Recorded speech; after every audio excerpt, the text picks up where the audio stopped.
Hello, everybody. Welcome to another week of Around the Hub Live, where our goal is to bring you all things Linehaul and talk through all the relevant subject matter about this space. So tonight we are doing something a little different. Tonight's about safety, and not real safety, but the appearance of safety. Over the past few years, the FedEx, their focus on safety has increased significantly. We run under their DOT numbers, so when there's an accident, if a truck gets hit with a violation, that goes under their DOT number. So the demand for increased safety, it's reasonable. There was a time, and honestly not that long ago, where trucks could go faster than 65 miles an hour. The trucks didn't have to have the F-cam in them. You can go buy whatever truck you wanted. You could run 1999 Cascadia, wasn't a Cascadia, Freightliner on the runs. There was a time when, a contractor could have a recent accident, couple of tickets, and maybe even a disconnect or two, but still take that unassigned PM run and upgrade it to a nice, juicy, dedicated solo AM run at a Woodbridge. And obviously, I'm not speaking from experience, but times have changed. We've all had to evolve in terms of safety, and the days of walking the line between what's acceptable or not and kind of dipping your toe over the line, like those days are long gone. Now it's about going overboard with your safety, operating very safely, but more important to a certain extent, making sure FedEx knows how safe you are.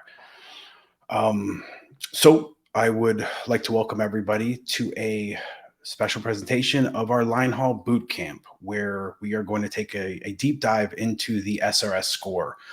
And because up until very recently, I was absolutely clueless on how it was calculated. I knew that it existed and I knew that it affected it, but I couldn't find anyone who could really break it down for me and say, this is how it's calculated, and this is how it changes on a month-to-month basis. So tonight we are all going to get much more familiar with the calculations. So I would like to welcome one of our newest recruits to season 2 of our Linehaul Bootcamp, Christian. Welcome. What's going on, man? This is exciting. I like this. This is you missed the old days, right? Bootcamping it in the other house. Wi-Fi was all messed up. Old camera. Oh my God, like yours is right now. Yeah. I got a quick note. I saw your thumbnail picture, and you have your thumbnail picture is much better than mine. I got to get your skincare routine going. Gotta talk about that. Yeah, I can, offline get some deets. It's all about hydration, right? Moisturizing. Right. But all right, man, let me ask you this. What's the difference between the boot camp we're doing and Around the Hub? Well, obviously the logos are different. Like they're both badass, but they're kind of different in their own right. So Around the Hub is where we discuss all things Linehaul, right? We want different opinions, and there's multiple ways to get to the same destination, and differing viewpoints is certainly welcomed, and hopefully one day we'll get some like real drama going on. It's a high level view. When we do the boot camp, it's about like getting to work, rolling up our sleeves, and like preparing to become contractors, doing the day-to-day functions of what the life of a contractor entails. And so, with the SRS, like, let's figure it out. Let's dive into it, and let's share that information. So I thought, what a better way to present it than do it as a special presentation, as an extension of the boot camp. and bring back some of our old school people who are now up and running. So like it. I got to say, one of the biggest things in the LIM meeting was safety and kind of understanding what you're going to do and what goes into it. So this is very helpful.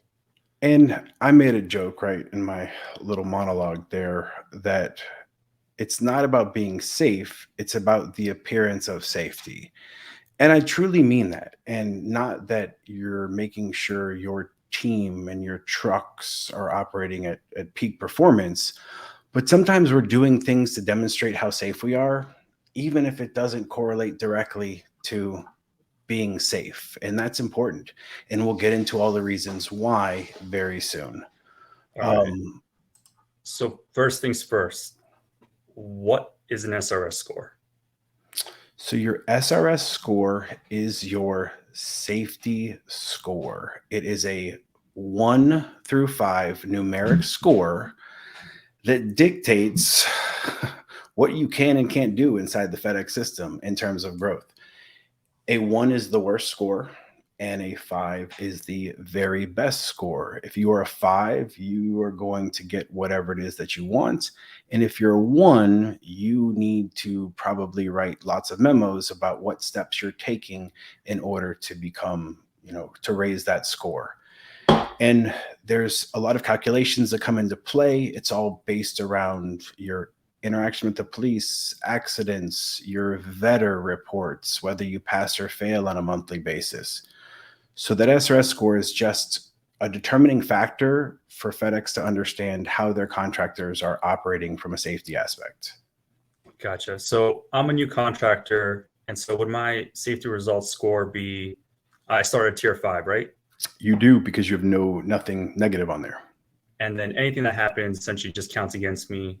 And why is it important, I guess, is what I'm getting at. So for you as a new contractor, I think it's important to remember that you're not going to have a lot of miles. And a big component of the score is how many miles you run, because your points total that we'll get into is divided by the number of miles that you run. And so the more miles you have, your score is going to be lower. So for a new contractor just coming on, any issue you have is going to be magnified by the fact that you don't have any miles to offset those points that you've received. And so as a new contractor, it's even more important to hit the ground running and to ensure that you're not taking those early hits that are going to negatively affect you and your ability to grow that business in the first year. So you said, all right, so ability to grow my business, like if I have a low score, that's an issue. Does that mean, like, I guess losing growth opportunities, people won't consider me, or managers won't consider me for growth? Is that right? Yep. So from what I've gathered, a 2 is a kiss of death, right? It's a 2. If you're a 2, you are not getting awarded growth opportunities. You are not able to be even in the running for the new runs. When they post the bids up for new runs, you can't apply. You can't get awarded growth opportunities, as I've just said, but more importantly, as I've experienced recently, I've been through my own little 2 to 3 back and forth debacle for many months. Saw that happen.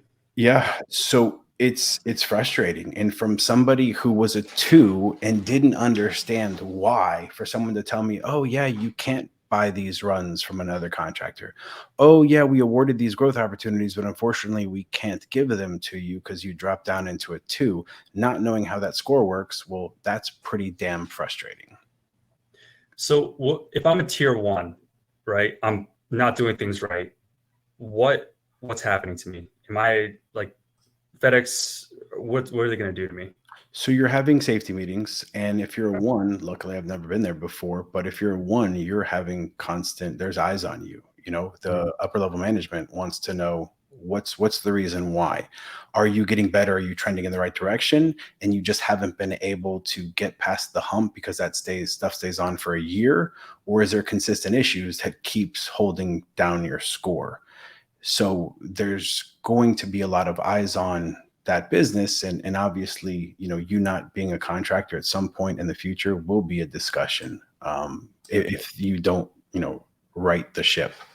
And can I ask you, so every year, FedEx, August, September, we review the contract. If I'm a tier 1, am I at risk for not having it renewed? Is that right? You would assume so, but I don't feel comfortable answering that because I honestly don't know. I haven't been in that situation, and we haven't had anybody that's kind of, been part of our team that's had to deal with that. But I can only intuitively imagine that, yes, that would certainly be a conversation to determine whether or not. But it looks like that's a hard no. So I'm going to say no. Thanks, Amy. Okay. So with that, right, let's talk about where this came from, right? So luckily we have had a lot of phenomenal contractors that have come on board, that we've helped them on board. And I've had the opportunity to kind of go to a lot of new terminals and hubs and just be involved this past year with people coming on as new contractors. And so I had Chris, who was supposed to be here tonight, but apparently he had more important things to do. What up, Chris? Hey, Chris. What's up with that ski trip we've been talking about, bruh? It's probably out skiing right now. But I went in with him, and we were in Greensboro and went through the process, kind of listening, and I heard things about the SRS score that I'd never heard before. And one of their managers there is absolutely incredible and very insightful and knows this process better than anyone, so much to the point that everybody in Greensboro was way ahead of the game because they have monthly meetings to discuss their SRS score and ways to better them. And I said, that's really interesting. And so obviously I weaseled in, kicked Chris to the curb. His business was no longer a priority so that I could understand exactly how the score works. And that was months ago. And I've been on this journey to just understand our score as a business and what we can do. And I think as we go through, because obviously we're going to use my business as the example here, we'll go through and dig into specific details and stuff that I find extremely fascinating in terms of whoever came up with this, the system that they're using. This is where we got to. So, all right, we got the rules now. Let's tell everybody so we can all play by the same rules. I like it. Let's bring the crew on, right? We got some heavy hitters in here tonight from a Linehaul Solutions background. Carter, what up, man? What's up, Rick? Everybody remembers Carter from last week. We have him on. We have Joe. Joe is up and running now officially. Nice. How does it feel? Congrats, Joe. Yeah, as of last night. Challenging road, but you made it. Solid, nice little turn of events for your business. I think we're in a very good place, right? Emotionally, we'll get you there. And Chris is also up and running. Solid. I'm sure, there's all the frustrations of being a new contractor, but definitely solid business. What up, Chris? Hey, how you doing? How's everybody doing? Real good, man. So thanks for being on. Guys, I wanted just to get different perceptions as we do this, to go through, and I thought as we're presenting this, get some questions from people in different journeys in this contractor, in each of your journeys, but really be able to pitch this to new contractors, brand new contractors, people who may or may not want to be contractors. And so let's get started. If anybody has any questions, this is, stop and ask, because I'm sure if you have a question, lots of people who are going to watch this probably have the exact same question. So I know, Vin, we had spoke about this. Yeah. You want me to share the kind of the breakdown? We can talk through it. Yes. Let's do it. Let me get this going. I don't know who was driving in this situation. I got you. Give me 1 second and pull it up.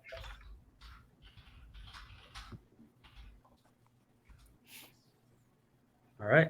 Can you see my screen? I don't know. Can everybody see that? Yes. Okay. Go full I screen. didn't make it big. Yeah, it's good. All right. Tell me what I'm looking at. All right, so this is an SRS score calculator. So we're going to go through, hopefully you can lead us here, talk about what makes it up and how it's calculated. So what we did, I say what we did, what Christian did was take the handwritten one that we had and wanted to turn it into something that we could use and people could come and calculate their score. Well, what if this fell off? What if a year went by? Or what if I got something to help the score out? And so we created this, Christian created this, let's be honest, and we will have this available very soon. But we'll go line by line so everybody understands exactly what's being included in this score. Just a quick shout out to the founder and actual creator of this. Maybe we'll mention the name, but just a shout out to her. Yes, thank you. Safety queen. Awesome. Let's do it. Yep. So this is a calculator we're using, and at the bottom you have the score that you're going to end up calculating. And so the first thing you see on the top is it's based on the size of your business. Now, in this journey, there's lots of conflicting understandings of how this works, to very specifics in terms of what counts, what doesn't count, when does it fall off. I think we're pretty comfortable now with a lot of the information. What constitutes a small, medium, large, and extra large business? I spoke to several people today, and I think everyone gave me a bit of a different score idea what's a large business. It's mileage based. Now, that mileage may change on a monthly basis based on the herd, and it may be based on specific mileage every 250,000 or so. Extra large we know is over 1 million. So start with that in terms of your understanding. And that size is going to determine counterintuitively to a certain extent, because if you look at, say, tier 3 for a medium-sized business, you're like, well, if I just jumped up to being a larger business, that would be easier. Nope, it actually gets more challenging, because that 19.99 drops down to a 15.99, and over that is now a tier 2, so you lower. So there's certainly ways to game it, although predicting your mileage would be challenging. So you theoretically want to be the highest in your individual category without jumping up to the next business to maximize your score. Christian, did that make any sense of what I just said? It did. It did. Very much so. Basically, we're just going down this. Any violations or incidents you have, you can plug into the calculator here. And what it'll allow you to do is kind of start to map out your journey in terms of what you need to do in order to, one, teach your team or help your team understand what violations are, how to prevent them, get everyone on board. And then two, how you can plan for your future to kind of start having things knocked down and where you need to get to in order to get back from a tier 2 to a tier 3 and really bid for opportunities. Yep. So let's pull up Big Dog Truckin'. Okay. So this is Big Dog Truckin'. This is my business. I obviously wanted to get rid of a lot of driver information on here, and we ended up just getting rid of almost everything. But I got nothing to hide. This is my business, and I would love to share my journey with you. I was a 3, dropped down to a 2 in October, jumped up to a 3, then dropped down to a 2. Now I'm back to a 3, and I've been hovering back and forth. And I think it'll be interesting to kind of see how that on a month-to-month basis has played out. So I actually have the one prior where I was a 2, and we can see the difference. So kind of walk everybody through this. First off, where do you get this? Where do you go into GroundBiz and download this? Christian, where would you find this on your GroundBiz? Trick question. It is not on my GroundBiz. It is not. So as of now, you have to get this from your terminal manager. Somebody at the station has to email this to you, print it out. Theoretically, they're going over it with you, but you have to get it from them. So it gets emailed to you, you open it up, and the first thing I'm looking at is the size, right? My business is a large business, and that's based on 876,000 miles to the right that I did over the past year. So you look at those mileages, year 1, year 2, and year 3. I did 876 for the past 12 months. I did over $1 million in the average of the 24 months, I think, but it also could be just that previous year. I have also had conflicting understanding there. And then 3 makes sense that it's not, because the 3 is so low. We were looking at a different business. Because 3 is so low, it's just the previous year. We were obviously a smaller business, and this entity had just come into play at that point. So what we are going to look at is my SRI in year 1. Carter, what's my SRI right now, year 1?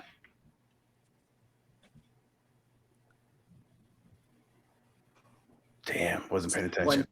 7.98. Hell yeah. Little, I'm trying to read in here. So, Christian, can we just briefly go over to the other one? Yeah. The color. Yeah, of course. Colors. And so 7.98.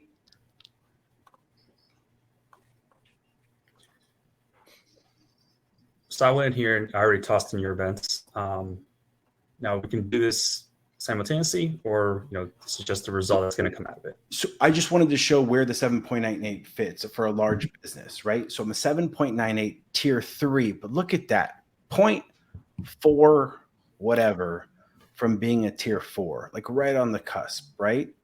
So we were close, and what could have fixed that? Some more miles, could have definitely helped that out. And obviously one less safety violation, more importantly, could have helped. So that's where we're looking at. We'll go back to my SRS. And we're looking at this, and I want everybody to focus on the bottom right-hand side and showing the dates. So that is showing you the years at play. So I don't know why he said that earlier, but clearly it tells you exactly what the years are on the top that are being incorporated. So luckily, this is convenient because we have an actual calendar year. So January to December of 2022, that's when this score comes into play. So it's important to note, and I think this is something everybody needs to understand, everything falls off at the end of the 12th month. So you have an accident, devastating accident. You have your driver gets hit with multiple violations. It all falls off at the end of that year. So worst case scenarios, you're just maintaining, if you have a terrible month, it only lasts a year, and then it falls off and your score is recalculated without that on it. So for me, we'll go through and there's the dates in here, but when you're looking at your SRS score, something important to remember, it only lasts a year. The summary details, we're going to dig into specifics, but it's only year 1 we're looking at. We're not taking year 2 into account when it comes to this scoring. So this is page 1. So we know that we are a large business. I know that I got a 3, meaning I can probably, be entered in the conversations for some growth ops. And if there was, I could bid on runs. And we'll get to the point system later, but any questions regarding this? Any specifics you guys want to talk about? I got a question. Yes, sir. Who determines if the accident is preventable, or how does that work? So great question. So when it comes to nope, get that off of me, please, because I got to see what's going on. So when it comes to the preventable, right, that's a DOT determination. So if there is an accident, the police report, the investigator will determine whether it's a preventable accident or not. In the real trucking world, that's a big deal. Preventable accidents is different than a non-preventable act. Preventable, non-preventable. There's a difference between the two, and there's situations that arise when you're trucking and your drivers are held to a higher standard than the rest of the vehicles traveling on the road. So there may be times where somebody hits your truck from behind and you're like, I got hit from the rear. Fine. But when they do that investigation, they may determine that your driver was at fault partially. And a lot of times they'll assign a percentage to that. We found that your driver was responsible for 5% of this accident. And when it comes to insurance and payments, especially with, in a society where everyone's looking for a payday, that certainly comes into play. From FedEx aspect, it's just a matter of points that are going to come into play in the determining factor, whether it's preventable or non-preventable. And you very well could get points on both of those. So good question. Yes. Let's do the second page of this.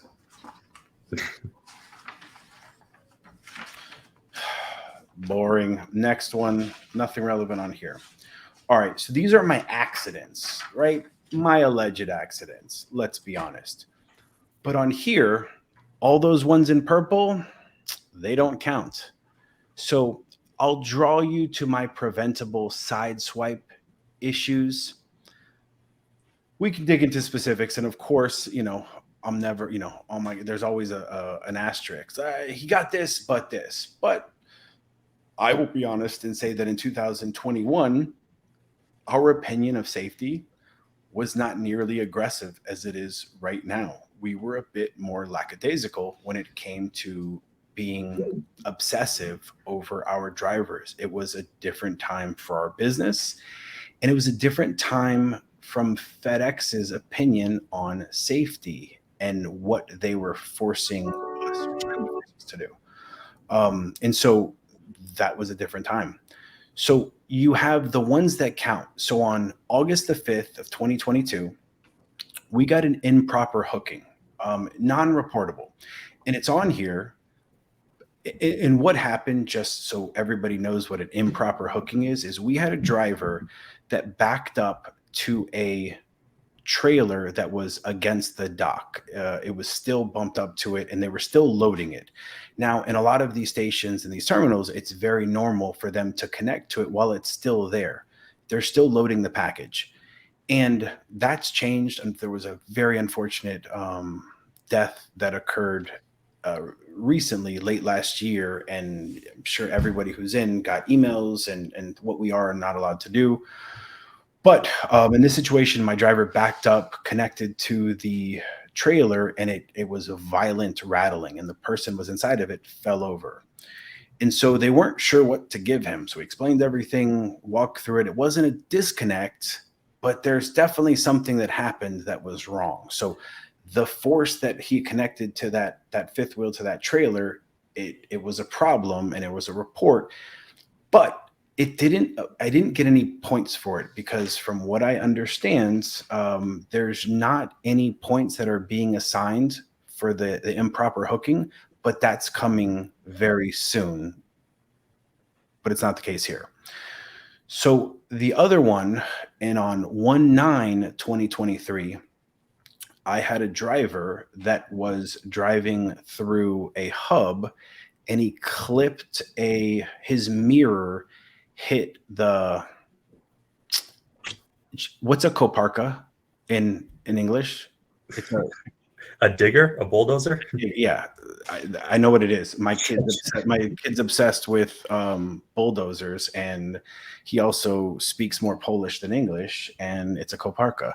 So it's a digger, and nothing happened. Nothing happened. Everything was fine except for my mirror. It was an easy fix, no big deal. But that is going to rock our world when it comes to points. But it hasn't shown up yet.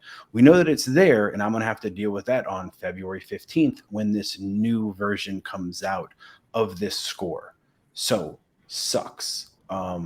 Sucks bad. But this is where we're going to see what the accidents are. And we'll move to the next one and we can kind of get.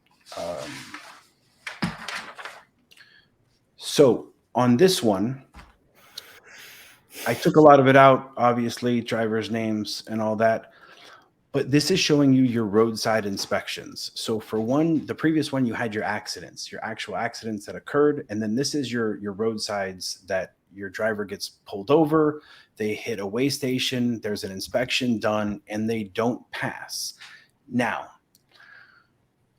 the biggest deal everyone needs to know about this that was mind-boggling to me, right? Look at 1523. There's another one that I have to deal with. It hasn't hit my score yet, but it's going to.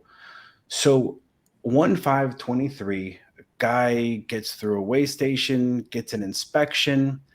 Vehicle maintenance is one. And I want to say it's the tread on his tires. It wasn't that it was too low, but he had something sticking out of his tire, and they determined that to be a vehicle maintenance issue. So we got 2 violations with that, or that's the second violation of that incident, and he got 8 CSA points in that situation. In the other one, he had an hours of service, and it wasn't hours of service. It was the fact that his all of the, what do you call them, Trimble and the ELDs need to be mounted. His had fallen off the previous day, and it just hadn't been fixed. It wasn't a fix to the dash, so we got 1 CSA point for that.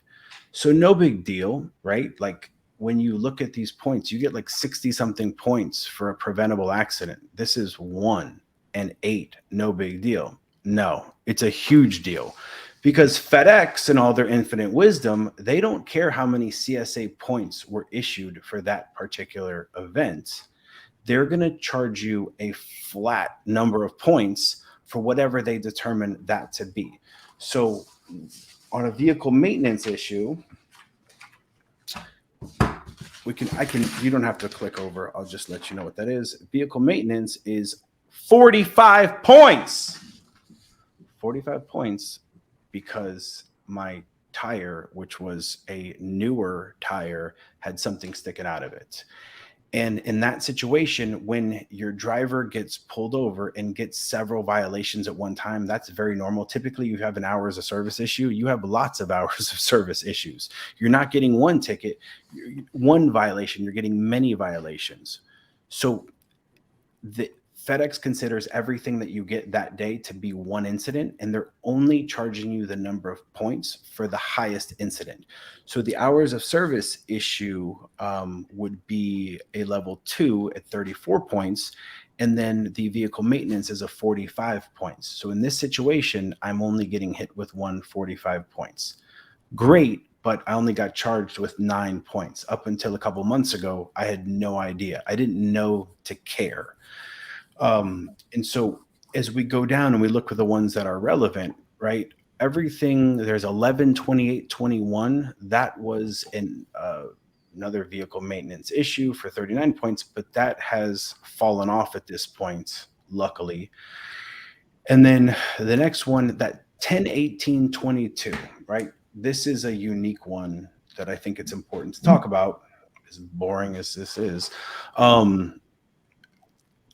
I have a trucking company outside of FedEx. I have my own DOT number. We run under our own authority. And we had a driver in an old FedEx truck, hadn't ran in FedEx, hadn't been active in FedEx for at least 2 years. He gets pulled over in Mississippi, and he hands the cop a registration from 3 years prior when he was in FedEx. So everything related to that incident got hit with related to FedEx. And so the terminal manager calls me up and is like, hey, what was this? I don't know. I have no idea what you're talking about. The truck, Mississippi. I don't run in Mississippi. We don't. Wasn't mine. Error. digging into it, that gets hit. So even though it was one violation for 6 points, I still got hit with the 45 points in November, destroying my December SRS score, bumping me down to a 2. So that was a unique situation. And so what did I have to do? I sent a million emails. Everyone heard from me about this issue. And we had to, I called Mississippi. They were actually like extremely nice about it. They immediately data queued it, which is what you do to change something that shows up. You data queue it off, or you change the information on it. And it eventually came off, but it took, I was a 2 for all of December, had to answer lots of questions about the safety of my business in order to get to January now. And on the 15th, that had fallen off, but it still shows up on here. So your roadside inspections, that's, I think, where you're going to get a lot of your points. And it's not all preventable, but you can be so much better prepared with dealing with this by understanding the system, knowing your logs, knowing your hours of service, making sure you're auditing them. Is Christina here? If she's here, what up? What's up, Christina? Hello, welcome to Around the Hub, your big debut. She's muted. We can't hear you. So Christina has been with me for better and for worse for a long time now. And Christina is the expert on a lot of this stuff. And she guides our business and many contractors now at this point. And just mainly in a lot of the safety stuff. I wanted to get her on here, just she'll have a specific viewpoint of a lot of this. But from our history, Christina, like, give me the reasons why we get pulled over and get these violations, like some random ones that are just dumb reasons that we could, if we were just more involved or we had a better system, we wouldn't have had to deal with that, in your opinion. Hiring crappy drivers. Okay, so that's a good one, right? The recruiting and your choice of retention is extremely important. If you have a guy that's not taking the time to do a pre-trip, post-trip, is expecting somebody else to just take care of the truck while they just show up, turn the truck on and run, dealing with those cameras and those KI issues we'll get to, that's certainly something that comes into play. And I think I'm glad she verbalized it, because I would certainly agree. Your relationship with your drivers is going to be the biggest determining factor when it comes to these issues. So a lot of times there's warning signs, red flags that you're getting in advance. So this might not have been a concern otherwise. So hours of service, right? How well do you know the hours of service issue? I want you to ask Chris a question about the hours of service that you think he may not know the answer to. How many hours is the driver allowed to drive in 24 hours? 11. Oh, what about on duty? 8. Nope. What do you mean on? Oh, 14. There you go. How many hours? I thought you meant like in the first on duty segment. Nope. How many hours in a week can they drive? They can drive a total of 6 days. Nope. So do the math on whatever the math is on the day for that. If you have a super trucker like my husband, he can do the 70 hours in 70 days in 7 days. So a driver can work 7 days if they know how to work their logs. I have heard that. The general experience and what they're telling me where I work is 6 days. Yeah, you shouldn't do it. We don't recommend you do it, but you can do it. Okay, trick question. No, great. That was nice, Chris. On the spot. And so those hours of service violations will creep up. And for everybody, who gets hit with a weigh station inspection, there's certain states where you're getting hit. It can be annoying and it can be frustrating. And the first time you have a driver that gets put out of service because they took a 20-minute break instead of a 30-minute break, Or the better one is they were in the lot parked and they moved the truck because somebody told them to move. So it reset their 10-hour break. That is frustrating. So these roadside inspections are preventable, significantly preventable, and we are a testament to that fact. I have seen ours go down significantly, and if something happens, I know exactly it was probably something. It was the driver's, takes a huge part in it, but it was something that maybe we saw signs and we probably could have predicted it.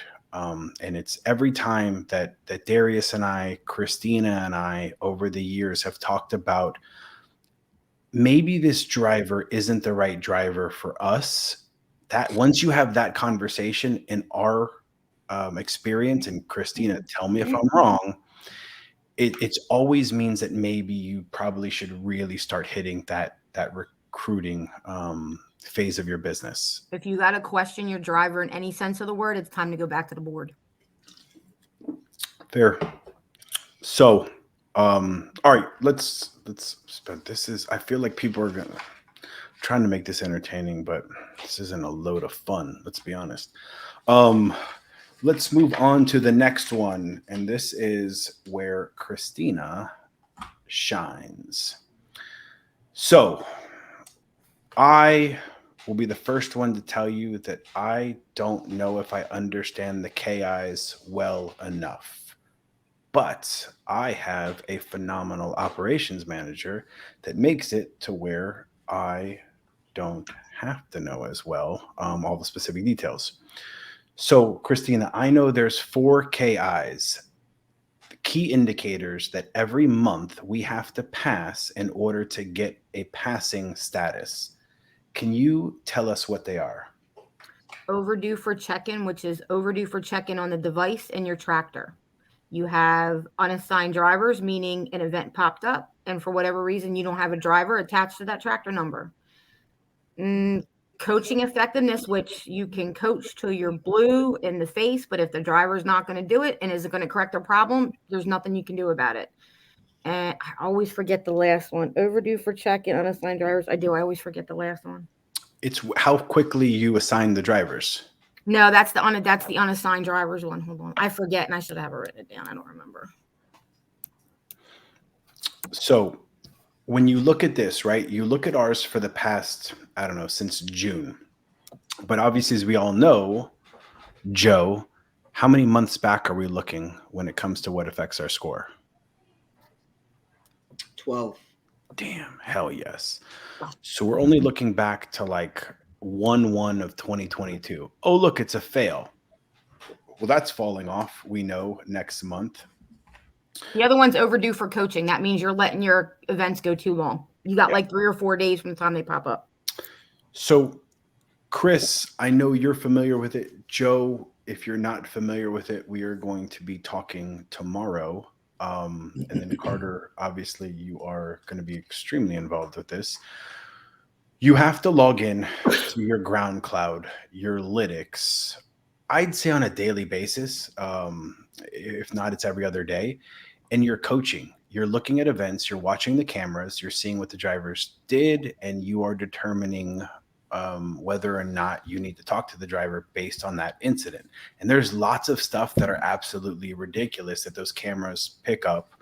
And there are, Chris, we'll ask Christina your question from yesterday. Yeah, great. She's uses both of them. But you're coaching your drivers, you're assigning your drivers, you're doing very specific tasks so that you pass, right? And in this case, you just have to pass. Now you're watching the videos and you want to run a very safe business, but more importantly, you just need to pass. And if you have a spare truck that hasn't checked in, you have to make adjustments to the way that you run your operations, or you have to remove that in however Lytics or Ground Cloud does it, so it's not affecting your score. In January 2022, I had no idea what this was. I didn't know, couldn't say I cared because I don't know if it affected me. And if it did, I was too busy doing other stuff to worry about it. So obviously we failed a bunch, and it was all because of what? We had a truck that just wasn't checking in. Wow. Yep. So we failed all of that just because we had a spare tractor that was just sitting there that nobody used. Up, percentage drop too low. Now we figured it out, right? We spent lots of time understanding this. We got, our hands smacked for all these fails. And then we realized, this isn't something FedEx is just making us do. There's actually, it's important. So we learned all the way until October, right? How many hours of our lives, Christina, have we spent talking about October lytics? Better part of 4 months. Yes, it's so frustrating. There's 3 incidents that occurred that are ridiculous, and if either one of them didn't count against us, the percentage of that particular KI would have made it where we passed. And the obvious one is we had a truck that the tractor file wasn't approved yet. It didn't get approved until November. And so it shouldn't even be in the equation. Like, it wasn't even an active tractor number. So why are we getting dinged for a truck that wasn't active in October lytics? If anybody would return my email or phone call, I would love to speak with you about this. Get me started. Rick@linehaul.info. So that is frustrating as hell, because that's 20 something points. And clearly that right there costs me a 4. And based on what happened in January, that we might have lots of problems that we're dealing with in February based on that issue as well. Now, all of a sudden we have ground cloud. Christina, why in the world do I see ground cloud and lytics? We both passed in December. Because we have both of them. We have ground cloud in the new REL trucks, and we have lytics in the old trucks. I don't want to throw stones against any corporations, but some deserve it. There's one that we used all the way up until November, and then all of a sudden there's a different company. There's a reason for that. So we are making our transition. Ground cloud is the same what, Anya?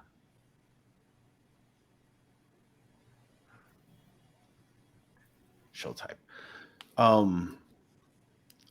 But just know, everybody out there, that if you're running 2 different vetter systems for whatever reason, you can do it. Obviously, you're going to get scored on both of them, and you obviously have to pass both. If you fail one, you fail them both for the month. And unfortunately, you can't pass twice. Doesn't affect you at all. So this is something, it's extremely important, and for any new contractors, this is just something that one, you have to do, because FedEx makes you do it, and they make you be very involved with this. But 2, I'd be lying if I didn't say that this isn't an extremely valuable tool to better manage your business, right? Like, you're seeing the drivers, you're watching them on a daily basis. You know who's falling asleep. You know who is being aggressive with other drivers on the road, and you know people who are on that phone. The 3 issues that every problem can tie back to when it comes to whether you decide to keep a driver or not, in my opinion.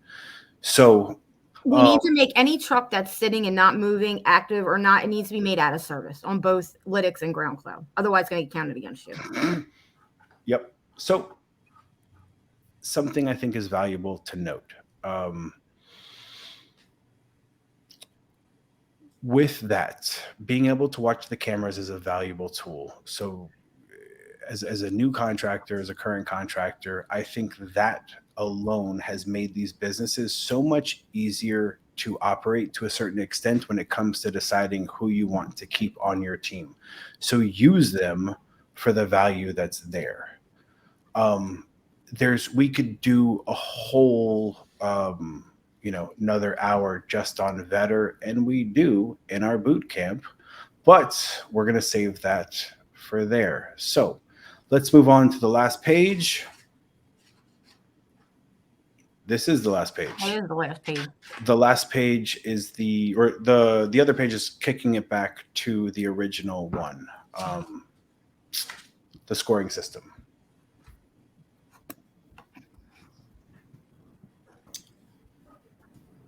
You're saying the calculator, is that right? Or the Yes, first page. the calculator. Thanks, Ricky. You're welcome. So let's go through the specifics, right? Let's start with the top is the accidents, right? The page that deals with accidents, those are showing up here. Preventable accidents, right? And preventable accidents versus DOT recordable. I was right, but from a FedEx perspective, you have your preventable accidents where FedEx determined them to be something that your driver was at fault. And so this is a lot of your yard stuff. My incident was a preventable accident that is going to hit me next month. The guy driving around hits the digger. So that's preventable. And then DOT recordable, it happens out on the road and it is actually getting recorded as a preventable accident out on the road. That's a big one, 68 points. The difference between those two. So then you have your disconnects, which, man, before you guys, like the old school, the only word you'd hear when you walk into the terminal was disconnect. Safety chains, disconnect. And I think they just beat it into our heads for so long that you don't really hear about that anymore, which is a good thing. Like, I don't really, like, we do a really good job training our guys, and I just don't have to worry about it. But I forget that I don't even think of the word safety chain sometimes, which is scary because that's what I was obsessing over 4 years ago. But a disconnect is a huge problem. A disconnect is where that trailer or that dolly becomes disconnected to the tractor, and you're going to have some issues when that happens, obviously, especially what's out on the road. And then you have your general liability. Christian, what was explained to us about the general liability, the example that was used? I believe things like leaks. So if you have your antifreeze leak, something like that, and it gets on the ground and has to be cleaned up, like that's a violation. Yep. So that's example. So that's 33 points. That's a big one. Tractor maintenance, right? And then we have my favorite, the Vetter KI fails. So if you fail, you're getting hit with 23 points. And obviously, every month you can experience that. So that's your accident section. You drop down and you have the next page we had talked about is your compliance, right? And that's your drivers out there on the road. So the unsafe driving or vehicle maintenance, 45 points. Remember, you could have what the DOT feels like is a minor issue because they only issue, a couple of points, such as, my Lytics, whatever, my SRS system fell off and it's not attached, or I didn't have the instruction booklet. Boom, 45 points.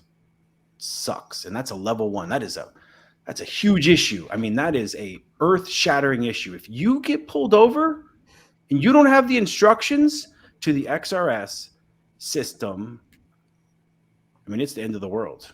Like, pack it in. You should be done. Not that that's ever happened to us before, more than once.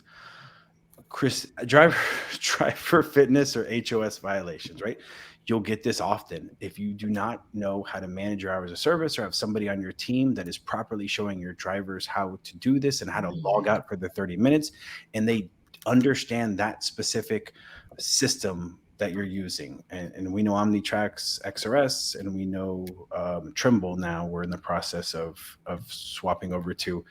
That's going to be a problem. And it's one that you can't just expect your drivers to know because they went through CSA, whatever that thing is, CDL school, and now they, are experts. You have to have somebody on your team that can show them and manage that to ensure that you're not getting those out of service issues, because you got that team coming back from Rialto, you got a nice little, 2,500 mile run cross country, and they get put out of service, or one of them gets put out of service, and they both have to sit. If you think FedEx is waiting, you're wrong. They're going to come grab that trailer from you, and you might have to bobtail a significant number of miles in order to move that truck, all because we weren't managing that system. So that's a big deal, and that's one that you have to manage as a contractor. The next one, right? This obviously isn't a big one. It's not as big of a deal as not having the instructions to your log system in there. It's your driver driving intoxicated or inebriated. It's a big deal, but it's not that big of a deal. It's only 23 points, right? You sense the sarcasm, right? This is my just putting out there, right? I'm a commentator, right? Just commentating on We what don't need to commentate on that. Let's move on. Who put you in charge? You're already running my whole business. You're not running my show, okay? You chill out. But that's not fictitious. I mean, those are the real categories in the correct order. Wow. Yeah. That's wild. Yeah. So non-CSA violation. This is where there is a documentable issue, but it's not an act, doesn't lead to a CSA violation. FedEx is still dinging you 12 points for that particular issue. And I'm going to start moving, right? Improper assemblies, like we had talked about, the improper hooking was an improper assembly, but that'll hit you for 14 points. And this is a big one, right? Your clean inspections. So your clean inspections will give you positive 7 points. If you do get pulled over and you do go through a weigh station and you have the luxury of getting a clean inspection, you get a positive 7 points. We got 3 of those by grace, and we got 21 points added back in. So when you calculate it, we got 45 points for the issue we had talked about up above, and we got 21 of those points taken off because of our clean inspections. So you can basically erase any negatives when it comes to this section with clean inspections. I don't know if you have a big sign on the side of your truck that says, hey, inspect me, but it certainly helps. And it clearly helped in our situation because that's why we're not a 2 or a 3, because we had 2 of them in December. Now, it's important to note that say you had no issues in this section, you were zeros all the way down, you couldn't use your clean inspections to offset the up above, the accident sections. It only applies to that particular section. So if you do have an accident, if you do have a vetter fail, there's nothing you can do except waiting 12 months or emailing Lytics daily, calling everybody you know about a ridiculous issue. And that, as I can testify, does not work either. So we're at an hour, right? And I think we got a good understanding of how these scores work. This we're going to make available. And for you guys, I mean, when we do get those, you do get your first ones. Let's look through them. Let's ensure accuracy. And for everybody watching, I had an issue with our vetter that I was able in a different month, we were able to fix. And then we had an issue, we were getting hit with 45 points for something that wasn't even in a truck running in FedEx. And had I not had the opportunity to sit down with a manager who was willing to spend the time to educate me on this, we'd be a level 2 right now. So it's important to know the rules just so you can audit this on a monthly basis and understand, hey, this is wrong. And this is what I need to do about this. Especially as a new contractor, when your lower miles can wreak havoc on your SRS score in those early days. Anyone have any questions? Christian, you're a new contractor. What are your questions? Yeah. I guess the biggest question really is what separates the really good contractors, the ones operating safely? Like, what do they do that others don't do? So I talked to same manager, and that was a question I had. It's, where do you see people who are getting those 4s and 5s? What separates them from the 1s and 2s? And like we talked about, it's just having a zero tolerance policy. It's not tolerating those minor issues that you know are going to snowball into larger issues. It's being comfortable recruiting and knowing that you have somebody that meets the needs of your business in a better capacity than someone on your team right now. I've said this before, there's phenomenal drivers out there, but they might not be phenomenal drivers for our system. Larger companies who have safety managers, operation managers, they might be able to get away with drivers who just want to jump in a truck and drive, in comparison to a different company who needs a driver to almost manage themselves because they're not big enough to afford. So having that zero tolerance policy and knowing that there are drivers that are might be good, but just not the right drivers for you, and knowing when to make that change, I think is critical. And that's the feedback I've gotten from multiple higher level FedEx employees.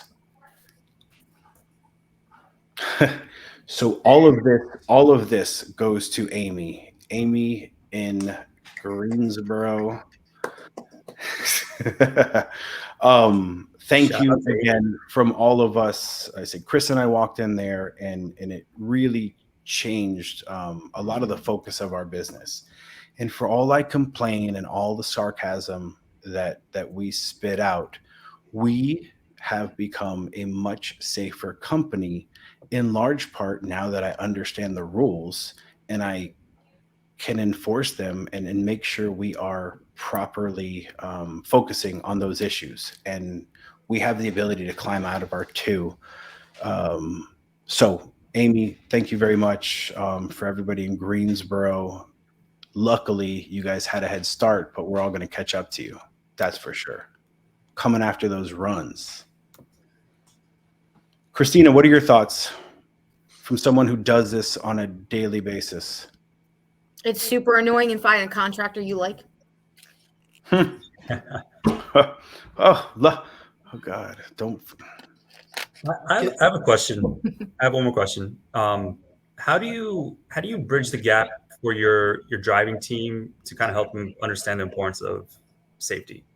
All you can do is keep at them, keep talking to them, tell them you're doing this, put the phone down, pay attention, talk to the contractor. I'm gonna use Eric as an example. Eric, there's a couple drivers just didn't want to listen. He literally had fired like 3 people in the last 2 weeks because it's his business or keeping those people employed.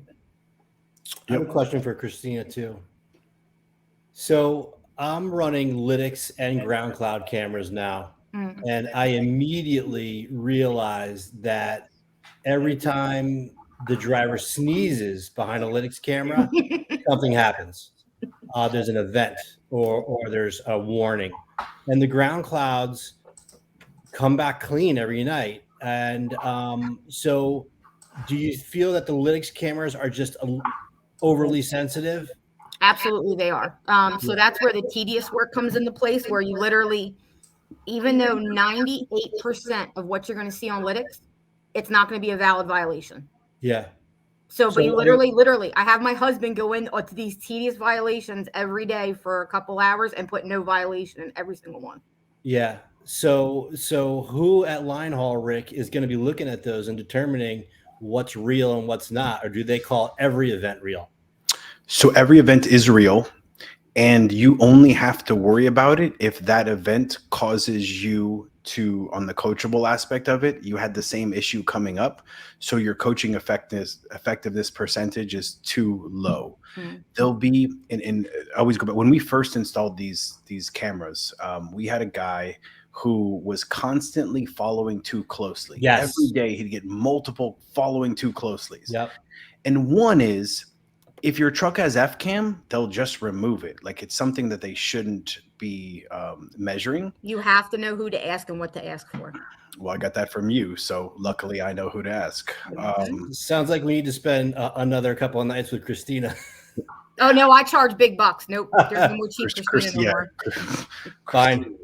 She's out of my league now. That's for sure. But when it comes to that issue, right? So if you leave that going, if you leave that just continuing, your coaching effectiveness is the percentage is going to be too low. You're going to fail that. So it's important to know what you're getting dinged for on a consistent basis. And it's that percentage, I think, is the one that is the most forgiving, where unless you have someone that is just completely purposely doing the same thing all the time, that's violating whatever rule Lytx sets forth, you're going to be fine. And if they are, and if it's reasonable what they're doing, if it's the person and like the angle you see it at, it just always assumes they're driving with the seatbelt on, but you look at it and the seatbelt's clearly on, then that's something, you know, you want to message customer service and get that corrected. Yeah, following too close is probably the most common, and that's hard to deny because you can see the car in front of them. So we're going to talk offline, and we are going to figure out, because your truck has FCAM, how to make that not a measurable statistic. Okay. Not that it's not important, but, you know, could that be a determinant? Is that aggressive driving? Are they screaming out the window and you know, visibly frustrated, teeth clenched while they're doing this? Or is it just their nature? You know, it's their style. And quite frankly, it's the traffic too. I mean, these guys are going back and forth from Woodbridge to Connecticut. Yep. So Chris, you know, Chris is operating right outside of New York Metro, so you deal with that. But let's talk offline, and we will try to get that corrected. All right, guys. Anybody have anything else? I could keep going, but we don't have enough time. There'll be more of these, right? We want to hopefully that, you know, anybody watching and the people that are going to watch this kind of understand how this system works. And if you understand it, you can start to prepare for it and make sure that your drivers are acting accordingly, give them tips and show them what to focus on. So safety is important. Safety is immensely important, right up there with recruiting. But the appearance of safety to FedEx is also very, very critical. And it'd be nice if those things always worked hand in hand, but they naturally can't. So sometimes you just have to play the role. You just have to do the things that you need to do just in order to get the good score. So with that, I think we're going to end this if nobody has anything else. So, all right, everybody. Thank you, Christina. As always, thank you for everything. Thanks, Christina. Shout out to Christina. Thanks, Christina. For sure. See you guys. You know what? Next week, Valentine's Day, we decided to give everybody a break, but we'll be back at it with an exciting show the 21st. Ooh, that's a good one. Gonna get some drama in there. Hopefully it'll be a verbal assault. But damn, if you wanted that, I could have done that. I get that every day. All I have to do is look at my text. Cue up 80s music. See you guys later. All right. Night, everybody.